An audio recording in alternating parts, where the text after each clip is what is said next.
Welcome to the Slop Farm. Enjoy the video. You start by opening Settings now, press Windows plus I. Once the Settings app is open, go to System, then Display and click Power and Battery. You do this because Windows splits screen timeout under Power options. Changing it here affects both display and sleep behaviors.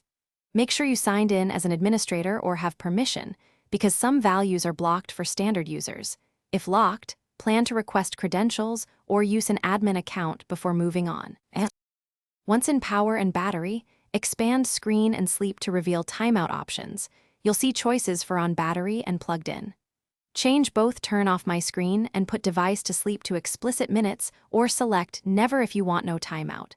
You should pick conservative values for battery to save power, versus plugged in where a longer delay is fine.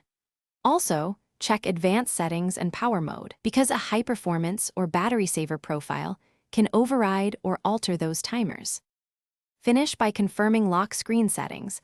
Open Personalization, then lock screen to ensure a locked session doesn't enforce its own timeout. If you need a system-wide change, use Group Policy Editor or adjust the registry. Be careful and back up first, because those override user settings. Once changes are made, restart or sign out to apply them. Troubleshooting tip: if timeouts persist, check for manufacturer power management apps and corporate policies. Disabling or updating those usually resolve stubborn overrides. Thanks for watching.